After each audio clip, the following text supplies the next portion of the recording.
Welcome to the Bearded Nerd Podcast, where I help new players and game masters learn, play, and grow their love for tabletop RPGs. Let's talk about a moment every game master eventually experiences, a session that just doesn't land. The pacing feels off, the table energy is low, players seem distracted or disengaged, and when the session ends, there's that quiet, awkward feeling of, yeah, that one didn't work out. If you ever walked away from a session wondering if your entire campaign is falling apart, this episode is for you. Today, we're talking about how to recover after a bad session, how to rebuild the momentum, and how to keep a single off night from turning into a dead campaign. We'll identify what a bad session really looks like so that we don't overreact or overthink it. We'll also learn how to diagnose the problem and learn how to recover from it. With that being said, make sure to subscribe to this podcast if you haven't already. But with that being said, let's dive into this episode of the Bearded Nerd Podcast.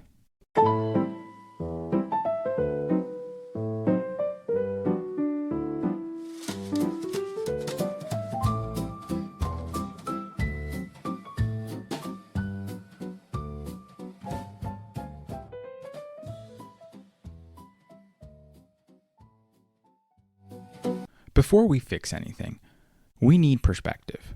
We need to actually know what a bad session is and what it isn't. To clearly define it, a bad session is not a session where the players didn't follow your plot. A bad session is not a session where plans went sideways.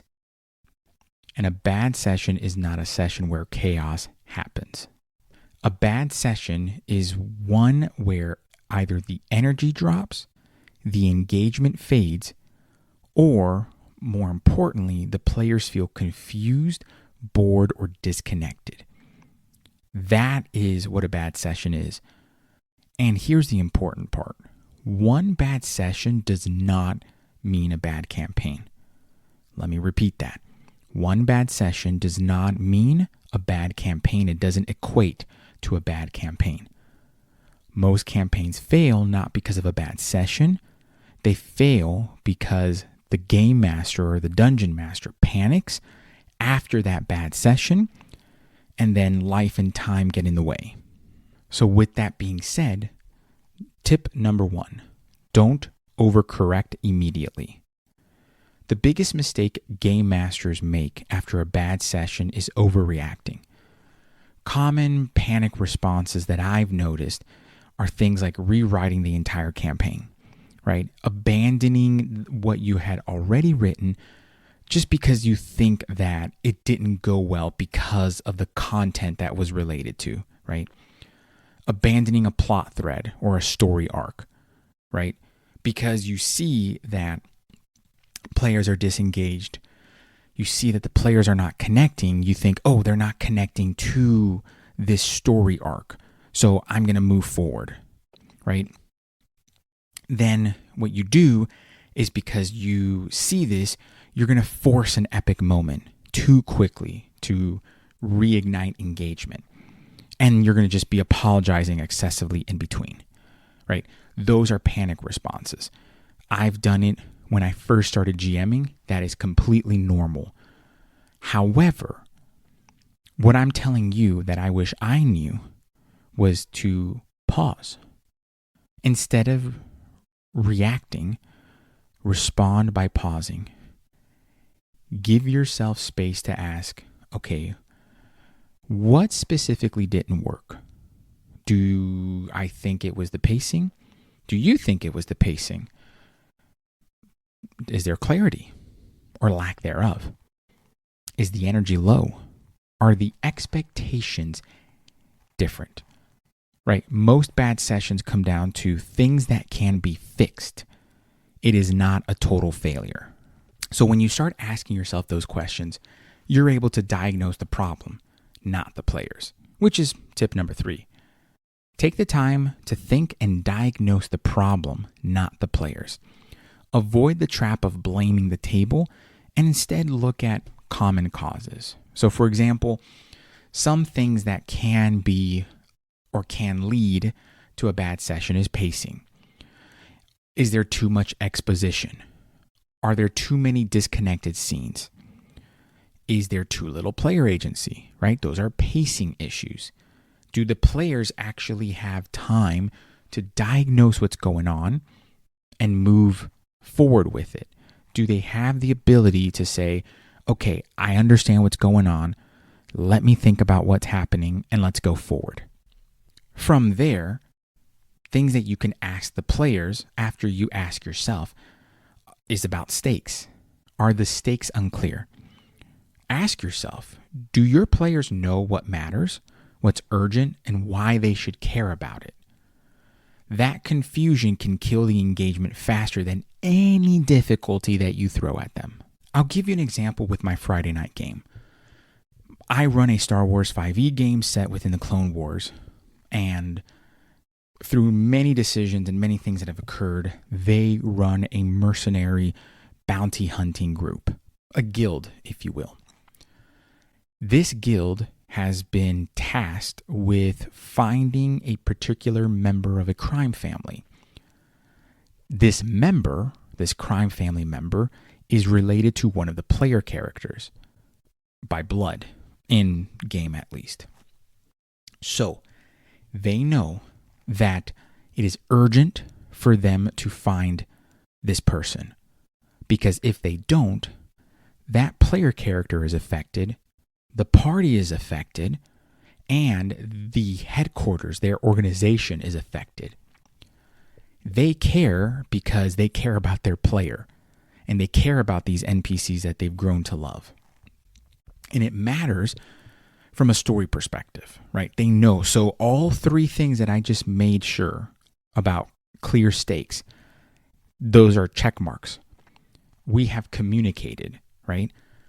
And so therefore it's clear that they know what they need to do. There's no confusion as to why they need not do this. They chose to do it.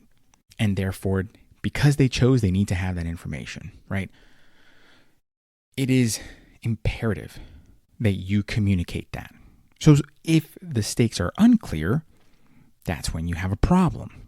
Because why would they care, or why would there be any need to engage if they don't understand where or why this thing matters? Which leads into a mismatch of energy. In my opinion, when you diagnose the problem, it's either going to be the pacing issues, unclear stakes, or a mismatch of energy. The session could have been too slow when the players wanted action. It could have been too intense when the players wanted role play. Maybe it's not necessarily the content of the game or the session. It could be the timing. I know right now that one of my players, if not all my players, are itching for combat. So because I know that they want this combat, I need to plan a combat session within the next week or two so that they are satisfied. Now, mind you, my combat sessions last 2 sessions. So they last about 6 to 8 hours, depending on how we run it. Typically, at least. Typically. And you might say, wow, that's long. Well, we run, weekly 3-hour sessions. So combat might start at the beginning of one session, and then it might finish off next session. Plus, we have, kind of a wrap up or a conversation afterward, whatever it may be. But I know that they're going to want combat. And once that they have that kind of big combat session that's really fulfilling, they are fine with role play, right? So you got to know your players. You need to kind of match their energy. If you know that they like fighting, then you need to start incorporating more action into the game. You know that they want more role play, and you need to incorporate more of that, right? You got to get to know them. And another thing that you might want to diagnose, and this is more of an internal thing, right? The first 3 you might want to talk to your players about, which we'll come into later on in the episode. But the next thing is a burnout. Are you feeling burned out? Are you tired, distracted? Are you overwhelmed? Because if you're tired, if you're distracted, overwhelmed, your players are going to feel it, right? And that's not failure. That's just being human, right? So think about that. Those are the 4 things you want to diagnose. But here's the more important thing. Talk to your players. Be intentional about it. You don't need a dramatic intervention. Just a simple check-in goes a long way. You can try something like this.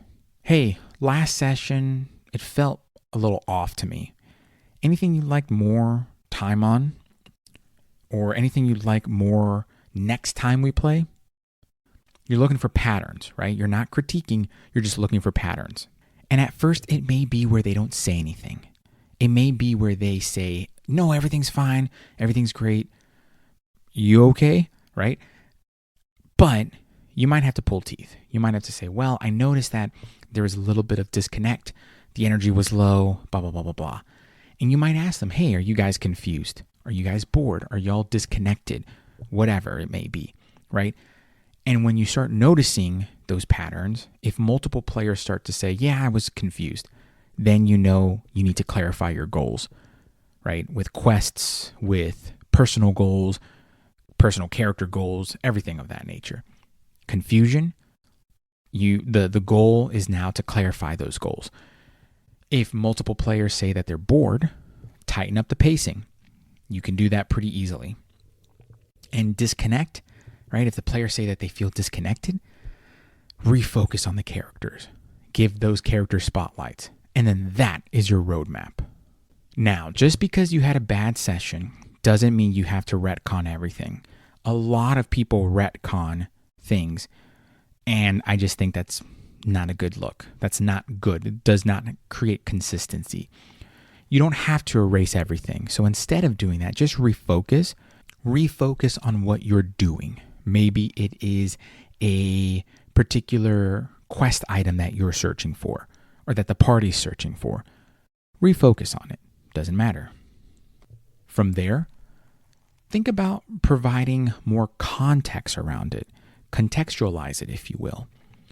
Bring a little bit of that lore in. That's where you can do some lore building and some lore drops. That helps kind of recontextualize the environment that you've set up so that the players can pursue it further. And then build from there. Take what you've done and then just build upon it. Ways to do this. Now, there are a bunch of tools that you can utilize, and I love using tools, you know that. But great ways to do this if you don't want to use any tech. Summarize key takeaways at the start of the next session.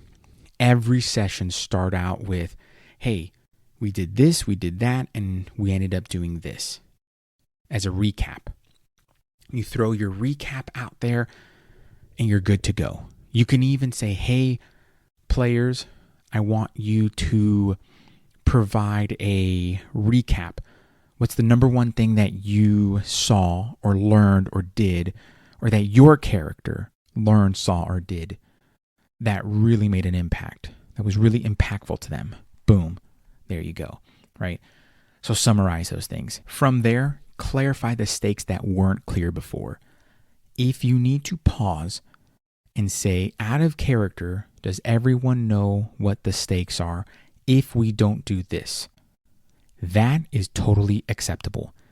In fact, that is the best way to clarify your stakes if you really want the players to understand, yes, I understand what the stakes are, or no, I don't know what the stakes are. Please clarify for me.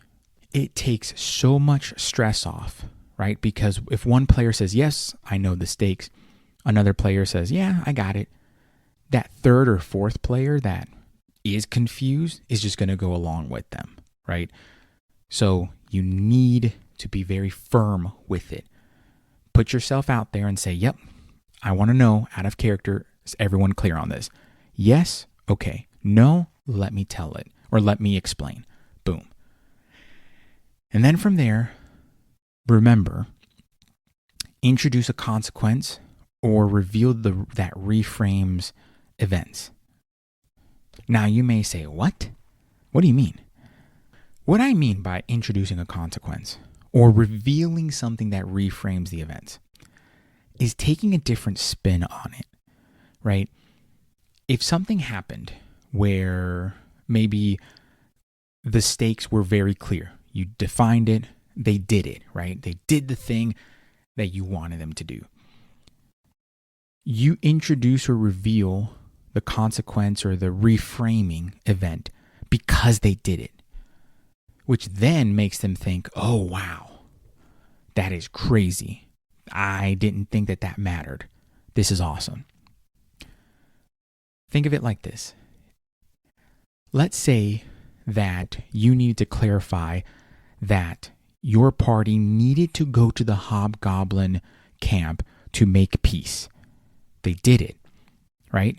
And then later on, the party goes on, does their thing, but you reveal to them that the hobgoblins now see those members of the village as peaceful or loving, accepting people. And now that village just gained a strong ally in the hobgoblins. And as the GM, you reframe it and you show them that. Maybe you have them pass by that same village and they see hobgoblins and those villagers working together. Something of that nature, right? Players don't remember every detail, but they'll remember how things felt afterward.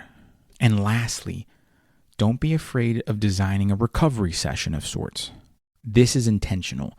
Your next session will matter more than the last one, so you can design a recovery session. In the recovery session, you can say, hey, this is what we're doing today. You're stating your clear goals. You maybe have fewer scenes and you are really relying on player agency. And there's a small win, right? A win, no matter what, but it's a small one. I don't know, whatever it may be, right? But that's the aim. That's what you do during your recovery session. A recovery session is something that restores confidence on every end, right? So the player end and the GM side of the house. It builds momentum, and then it re-engages quieter players. So it isn't about spectacle, but it's about stability. It also does something with rebuilding trust in yourself as a GM. After a bad session, oftentimes GMs lose confidence. So you just need to remember it's one session and it doesn't define who you are. You are a great GM. And just because you had an off night doesn't mean anything. It just means that you had a bad session. And as long as you can reflect internally and move forward, that is what's more important. Okay? What matters next is what you do next. When you slow down, when you communicate clearly, mind you, and design the next session with intention, that campaign doesn't just recover, it gets stronger. But if you want a step-by-step worksheet for diagnosing session issues and planning a recovery session, be sure to grab the Campaign Recovery Toolkit on Patreon. Be sure to subscribe to the podcast if you haven't already. Click the link in the description notes to support us further. And until next time, be kind to yourself, trust your table, and remember to always keep gaming.